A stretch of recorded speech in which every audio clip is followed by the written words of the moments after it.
vraiment une joie pour moi, surtout que je ne m'y attendais pas. D'habitude, on nous disait oui, avant d'être nommé, on est consulté. Mais là, j'ai été surprise de cette nomination-là. Alors, je tiens à remercier pour cela le président de la transition. Euh, je remercie également le Premier ministre du gouvernement. Et je n'oublie pas de remercier surtout le ministre de la Culture. Parce que c'est lui qui a fait la proposition, c'est lui qui m'a fait confiance et qui a décidé de me mettre à la tête de cette institution. Je suis encore d'autant plus heureuse parce que c'est la première fois qu'une femme tient les rênes du Musée national. Et donc, voilà. J'espère seulement que je saurai répondre aux attentes de tous ceux qui m'ont fait confiance et m'ont mise à la tête de ce musée national. En même temps, je vais renchérir en disant que le musée national n'est pas pour moi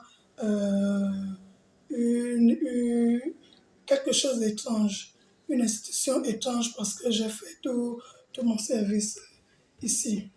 Je suis au musée national depuis 2008. Depuis 2008. Je suis au ministère de la Culture depuis 2004. Alors, j'ai été affectée au musée national en 2008. J'étais jusqu'en 2022 au centre de documentation situé à la droite à l'époque, qui est évidemment revenu ici au sein du musée national. Donc, en 2008, en 2022, j'ai été appelée à les servir comme directeur général adjoint de l'École nationale d'art et manufacture, où j'ai mis à peine un an. Et un matin plutôt, j'ai reçu un coup de fil qui me félicite et me souhaite bon vent au musée national. Je me demande qu'est-ce qui se passe, oui, mais vous avez été nommé directeur général du musée national. Moi, j'aime dire directrice générale du musée national. Alors, je suis ici depuis le 19 octobre 2023. Alors, le musée national du Gabon est né d'une convention entre l'État gabonais et français, entre deux États, l'État gabonais et l'État français. L'État français, par le tout chemin de l'Alstom, devenu aujourd'hui IRD. Donc, l'Alstom, avec en tête, nous avions Herbert Pepper, qui avait été envoyé au Gabon par le gouvernement français pour venir étudier les expressions culturelles des peuples du Gabon. C'était ça, en réalité, sa mission. Alors, arrivé sur place, il s'est rendu compte que ces expressions culturelles s'accompagnaient des instruments de musique, parce que lui-même, il était ethnomusicologue. Alors, pendant son travail, il s'est rendu compte que ces peuples-là qu'il était venu étudier, dont il était venu étudier les expressions culturelles, utilisaient des instruments de musique pour s'exprimer. Alors, à partir du nombre d'instruments de musique qu'il avait collectés, peut-être pas venu pour collecter ces expressions, ces instruments de musique, mais les populations les lui donnaient. Il s'est rendu compte qu'il s'est retrouvé avec beaucoup de ces instruments de musique-là. Et l'idée lui est venue de créer un musée. Alors, c'est le 4 octobre, si je ne me trompe pas, 1963, que le président Léomba, le président du Gabon, est venu inaugurer ce musée qui jusque-là se trouvait à Montagne-Sainte, dans la villa d'Herbert Pepper. Il était le premier à gérer le musée. Après lui, sont venus à sa suite Lupérois et Pierre Salé. Lupérois aussi a géré le musée pendant un temps, et là, ils ont commencé à collecter les objets de tout genre. Donc, le musée et les objets ont été tellement nombreux, maintenant que l'espace qui était celui de la maison de fonction de Pépère n'était plus suffisant pour accueillir tous ces objets. Alors, le président Léomba leur a donné le site de l'actuelle mosquée Hassan II. Donc, ils se sont installés à cet endroit-là. Quelque temps après, quand le président Omar Bongo se convertit à la religion musulmane, il prend le site pour en faire sa mosquée, la mosquée, pour en faire une mosquée. Alors, Elf Gabon, aujourd'hui Total Énergie, décide de donner au musée national un site. Et c'est l'ancien musée qu'on a ici avec l'immeuble Total Gabon. Voilà, donc c'est en 2017 que le musée se retrouve ici. Donc en un mot, le musée a connu jusque-là quatre sites. Quatre sites et ces missions. Ces missions ne sont pas différentes des missions de tous les musées. Alors c'est la collecte, c'est la préservation, c'est la présentation et l'étude des objets que le musée fait. Donc comme partout ailleurs, et l'ordonnance 3175 le précise bien et dit que le musée a pour mission la collecte et la présentation des arts et métiers de la culture. Donc, c'est l'ordonnance 3175 parce que c'est en 1975 que le musée passe aux mains Jean Mindot, à diriger ce musée-là, à gérer le musée. Vous faites bien de poser la question, quelle sera ma touche particulière? Je voudrais d'abord vous le dire, et d'ailleurs vous le voyez, je suis une femme. Et je vous ai dit depuis le départ que c'est la première fois qu'une femme est à la tête du musée. Pour moi, le musée n'est pas seulement cette institution-là, cette importante institution d'ailleurs, qui est responsable du patrimoine culturel du Gabon.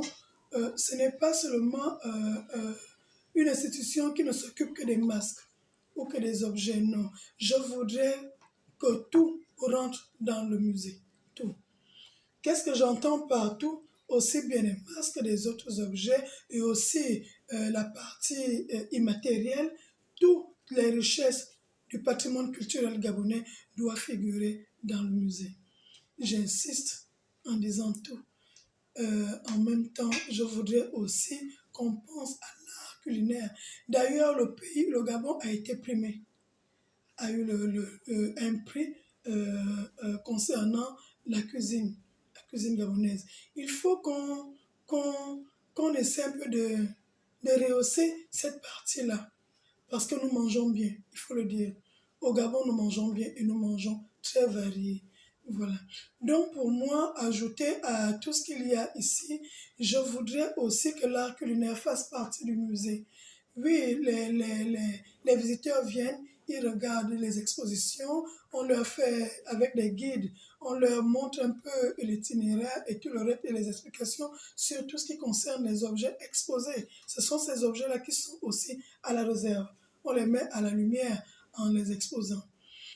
En même temps, il faut qu'on mette aussi l'art culinaire en avant de ce musée-là. L'art culinaire aussi doit faire partie du musée national. C'est pour ça que, en dehors de tout ce que je sais déjà que le musée a comme mission, je vais ajouter aussi la cuisine traditionnelle gabonaise. J'ajoute la cuisine traditionnelle gabonaise dans le pain des missions du musée. Il faudrait que le visiteur puisse aussi goûter les mains du terroir. On a regardé, on a tout fait. On peut aussi goûter et voir tout ce qu'on mange ici au Gabon.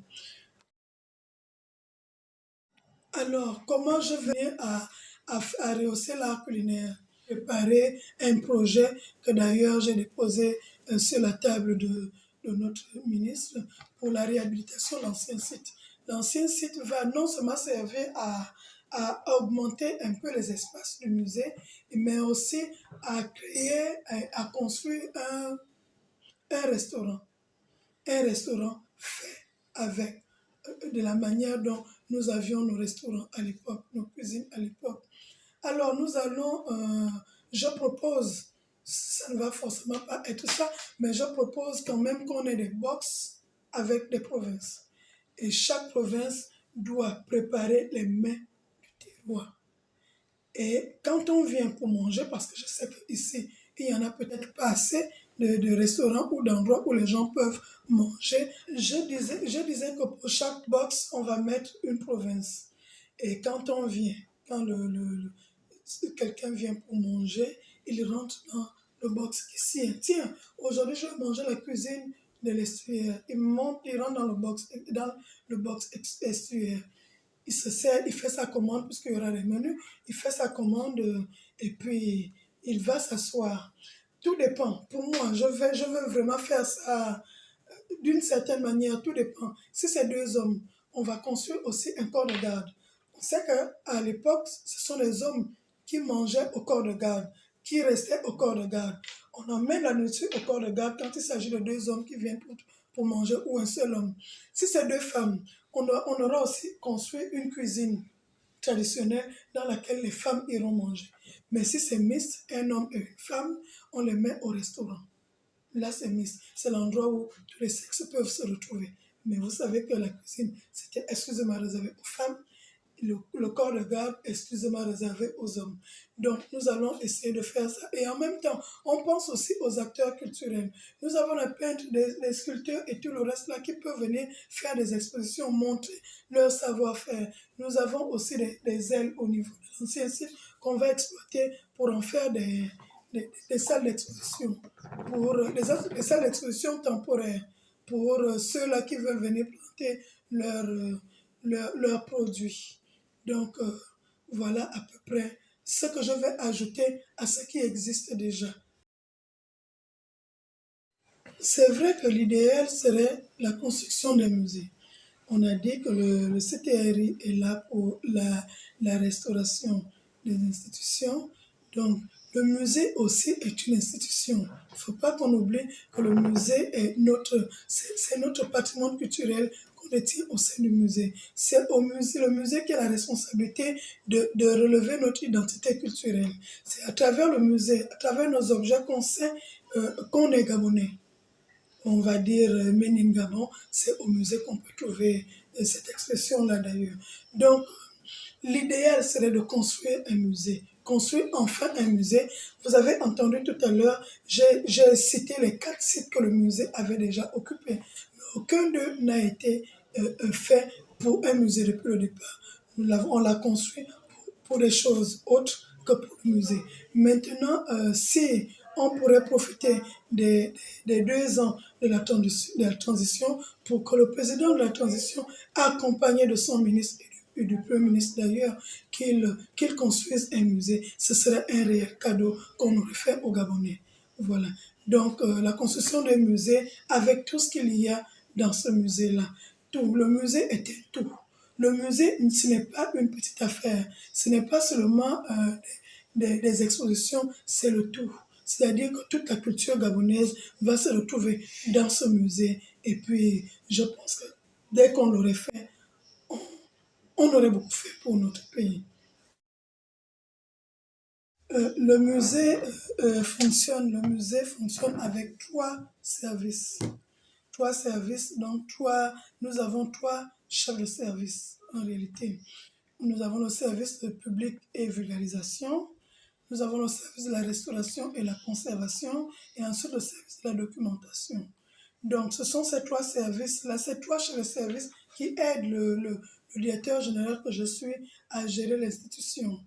Les agents, et dans les 3 services, les 50 agents à peu près que nous avons au musée sont repartis dans ces services, en dehors de peut-être la femme de ménage et la secrétaire, et pourquoi pas aussi des partenaires à qui nous aident aussi à entretenir le musée, comme ceux qui s'occupent du jardin ou du site internet ou encore des caméras que nous avons au sein du musée national. Mes remerciements vont surtout à l'endroit du président de la transition, le général de brigade Brice Clotaire Olivier Nguema, à l'endroit du Premier ministre, M. Renan Donsima, et aussi à l'endroit du ministre de la Culture, de la Jeunesse, des Sports et des Arts, le docteur André Jacques Augan.